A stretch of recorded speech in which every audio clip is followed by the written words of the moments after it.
السلام علیکم 8 کلاس۔ ہم اپنے باب صوم کا آغاز کرتے ہیں جو ہے جس کا عنوان ہے سیرت طیبہ حضرت محمد صلی اللہ علیہ وآلہ وسلم، مطلب حضور اکرم صلی اللہ علیہ وآلہ وسلم کی سیرت کو ہم ڈسکس کریں گے۔ اہم نکات ہیں ہمارے خلق عظیم، عفو درگزر اور حوالہ قرآن، جو کہ ہمیں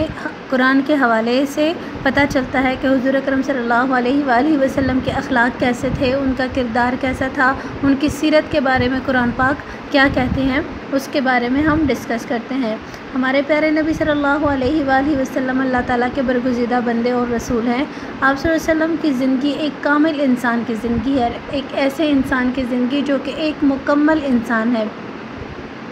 جس کی زندگی کا ہر پہلو جو ہے وہ نمایاں ہے، اور زندگی گزارنے کا ایک بہترین نمونہ جو ہے اس نے ہمارے سامنے پیش کیا ہے۔ قرآن کریم میں اللہ تعالیٰ فرماتے ہیں لَقَدْ كَانَ لَكُمْ فِي رَسُولِ اللَّهِ أُسْوَةٌ حَسَنَةٌ سورۃ الاحزاب کی آیت نمبر 21 ہے۔ ترجمہ ہے تمہارے لیے رسول اللہ صلی اللہ علیہ وآلہ وسلم کی زندگی ایک بہترین نمونہ ہے۔ انسان تب کامل ہو سکتا ہے، تب وہ اعلیٰ کردار پر فائز ہو سکتا ہے جب وہ حضور اکرم صلی اللہ علیہ وآلہ وسلم کی زندگی کو اپناتا ہے، اس کے طریقوں کو اپناتا ہے۔ یعنی دنیا میں اگر کامیاب زندگی گزارنا چاہتے ہو جس سے تمہاری دنیا بھی آباد رہے اور آخرت کی کامیابی کی ضمانت بھی ملے، تو اس کے لیے ضروری ہے کہ ہم حضور اکرم صلی اللہ علیہ وآلہ وسلم کے نقش قدم پر چلیں اور اس کے اسوہ حسنہ کو اپنانے کی کوشش کریں۔ دوسرا ٹاپک ہے ہمارے پاس خلق عظیم۔ دعوت دینے والے کے لیے ضروری ہے کہ وہ بلند اخلاق اور رحیم اور شفیق ہو، مطلب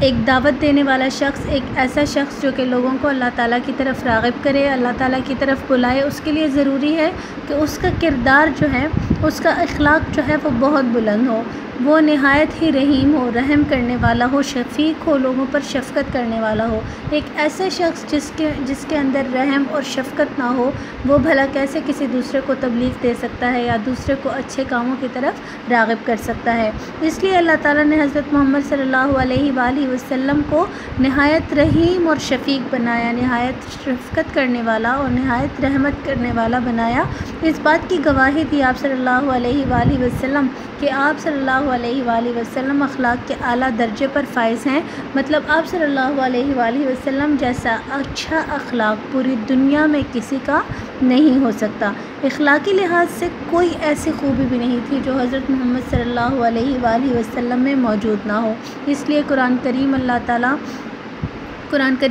تعالیٰ فرماتے ہیں سورۃ الانبیاء کی آیت نمبر 107 میں وَمَا أَرْسَلْنَاكَ إِلَّا رَحْمَةً لِّلْعَالَمِينَ کہ اے پیغمبر صلی اللہ علیہ وآلہ وسلم، ہم نے آپ کو تمام جہانوں کے لیے رحمت بنا کر بھیجا۔ ایک ایسے رسول جو کہ رحمت بنا کر بھیجے گئے، ایک ایسے پیغمبر جس میں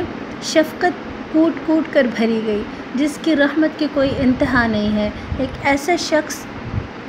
جو کہ اللہ تعالیٰ کی طرف لوگوں کو راغب کرتا ہے، اللہ تعالیٰ کی طرف لوگوں کو بلاتا ہے، تو اس کے اخلاق سے لوگ متاثر ہو کر جو ہے وہ اسلام میں داخل ہونا شروع ہو جاتے ہیں۔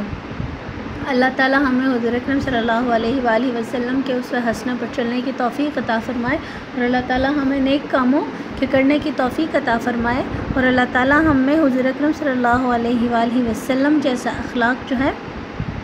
وہ پیدا فرمائے۔ آمین ثم آمین۔